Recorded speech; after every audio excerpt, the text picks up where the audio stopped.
अनंत चतुर्दशी व्रत कथा। अनंत चतुर्दशी शुभ त्यौहार महत्व एवं उसके महत्व कथा कब है। अनंत चतुर्दशी का त्यौहार हिंदुओं में बहुत ही खास महत्व रखता है। उनका ऐसा मानना है कि भगवान अनंत देव की कृपा से उनके सारे कष्ट, संकट या विपत्ति का अंत हो जाएगा और उनके गृहस्थ जीवन में सुख और समृद्धि हमेशा बनी रहेगी।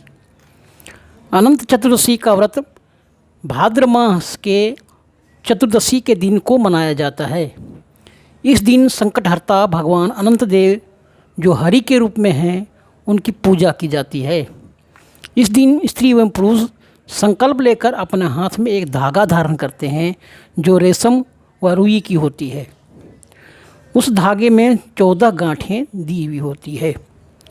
इस धागे को पुरुष दाएं हाथ में तथा स्त्री अपने बाएं हाथ में धारण करते हैं तथा ओम अनंताय नमः मंत्र से भगवान विष्णु का मंत्रोच्चारण करते हुए पूजा करते हैं। ओम अनंताय नमः। अनंत सागर महा समुद्रे मग्ना स्म वासुदेवा अनंत स्वरूपवेन योत महात्मना वायनि तुम समस्तमस्तुभ्ये नमस्तुभ्ये। इस मंत्र का उद्यापन करना है। अनंत सूत्र का बहुत ही महत्व है। अनंत चतुर्दशी की व्रत करने को तथा रक्षा सूत्र के बांधने से आपके जीवन में सारी विपत्ति टल जाती है तथा आपके जीवन में सुख समृद्धि से भरपूर हो जाता है। अगर आप तन मन और धन से अनंत चतुर्दशी का व्रत करते हैं तो इतने सारे कष्टों का निवारण हो जाएगा। जैसे आपके गृहस्थ जीवन में दृढ़ता पास नहीं फटकेगी, आपकी मनोकामना अवश्य पूरी होगी जो सच्चे दिल से मांगी गई हो, ग्रहों एवं नक्षत्रों से मुक्ति मिलेगी, आप स्वस्थ एवं दुर्घटनाओं से मुक्त रहेंगे, जैसे संकट से मुक्त रहेंगे। अनंत सूत्र आपके जीवन में रक्षा कवच का काम करेगा। आइए जानते हैं अनंत चतुर्दशी व्रत से जुड़ी कुछ पौराणिक कथाएं जो हमारे पौराणिक ग्रंथों में आधारित है। ठीक है, पुराने ग्रंथों से आधारित है। प्रसिद्ध पौराणिक ग्रंथ महाभारत के अनुसार, महाभारत कौन लिखा? महर्षि वेदव्यास जी ने। प्रसिद्ध पौराणिक ग्रंथ महाभारत के अनुसार जब कौरवों ने छल से जुए में पांडवों को हरा दिया था, तत्पश्चात पांडवों को अपना राजपाट को त्याग कर वनवास जाना पड़ा था और वहाँ पर उन्होंने बहुत कष्ट झेले। फिर एक दिन भगवान श्री कृष्ण उनसे मिलने आए तो धर्मराज युधिष्ठिर ने उनसे पूछा कि हे केशव, इस पीड़ा से बाहर निकलने का कोई रास्ता बताइए और फिर दोबारा राजपाट प्राप्त करने का क्या उपाय है। तो भगवान श्री कृष्ण ने कहा, आप पत्नी तथा सभी भाई बांधवों के साथ भाद्र मास के शुक्ल चतुर्दशी का व्रत रखें तथा भगवान श्री अनंत देव की पूजा करें, आपकी सारी मनोवांछित फल अवश्य पूर्ण होगी। धर्मराज युधिष्ठिर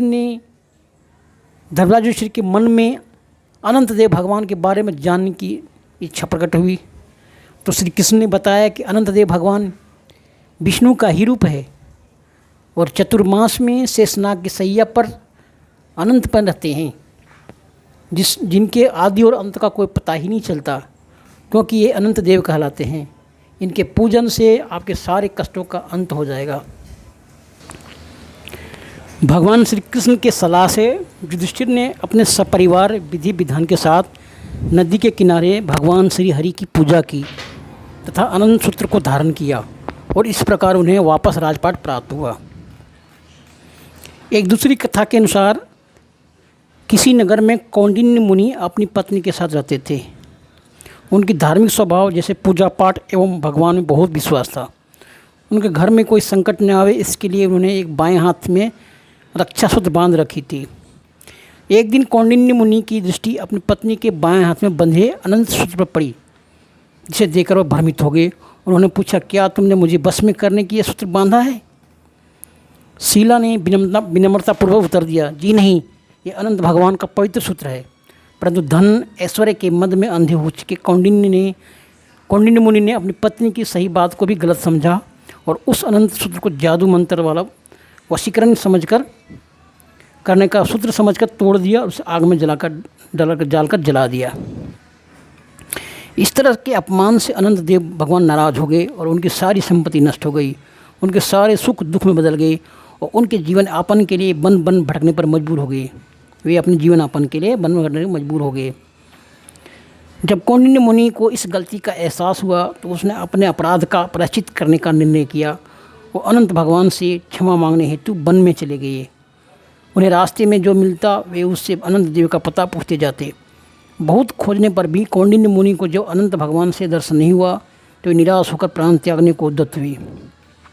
तभी एक वृद्ध ब्राह्मण के वेश में आकर अनंत देव भगवान ने उन्हें आत्महत्या करने से रोका और एक गुफा में ले जाकर चतुर्भुज अनंत देव का दर्शन दिया और उन्हें आदेश दिया कि तुमने अनंत सूत्र का अपमान किया है और इससे प्रायश्चित हेतु तुम्हें 14 वर्ष तक निरंतर अनंत व्रत का पालन करना होगा। इस व्रत का अनुष्ठान पूरा हो जाने पर तुम्हारी नष्ट की हुई संपत्ति तुम्हें पुनः वापस प्राप्त हो जाएगी और तुम पूर्वत सुखी समृद्ध हो जाओगे। कौंडिन्य मुनि ने इस आज्ञा को सार स्वीकार कर लिया और इस प्रकार अनेक सारे उनके कष्ट चतुर्भुज अनंत देव का दर्शन कराया और इस प्रकार सारे कष्ट दूर हुए। ठीक है, आइए जानते हैं अनंत चतुर्थी व्रत कैसे करें। क्योंकि महिलाएं अनंत चतुर्थी व्रत की पूजा करने अपने परिवार के सुख समृद्धि के लिए करती है, इसलिए सुबह सुबह नित्य क्रिया से नियुक्त होकर स्नान आदि करें, मीठा पकवान और खीर पूरी आदि बनवाएं, अपने घर के आंगन में कलश की स्थापना करें तथा कलश में कमल का पुष्प एवं दुर्वा घास को चढ़ावें। भगवान श्री विष्णु की प्रतिमा में फोटो रखें जिसमें भगवान शेषनाग पर लेटे हुए हो। ठीक है, ये विशेष ध्यान रखना है, भगवान शेषनाग पर लेटे वही प्रतिमा होना चाहिए। 14 गांठों वाला अनंत सूत्र रखें। पूजन सामग्री में रोली, चंदन, धूप, दीप और नैवेद्य रखें। धूप एवं दीप को जलाकर अनंत देव भगवान का आह्वान करें। ओम अनंताय नमः, ओम अनंताय नमः मंत्र का निरंतर जाप करें। फिर भगवान विष्णु की प्रार्थना करके उनकी पूरी कथा को श्रवण करें और अंत में आरती उतारें। तत्पश्चात ये मंत्र से संकल्प लेकर रक्षा सूत्र को बांधें। फिर अंत में ब्राह्मणों को भोजन कराएं। इसके बाद सपरिवार भोजन ग्रहण करें। इस प्रकार से आप अनंत चतुर्थी व्रत संपन्न होगा और अनंत देव भगवान प्रसन्न होंगे और आपके घर में सुख ऐश्वर्य से भर देंगे। थैंक यू दोस्तों, इस वीडियो में इतनी बात करेंगे। वीडियो कैसा लगा मुझे कमेंट्स करके जरूर बताइएगा। मिलते हैं अगली वीडियो में।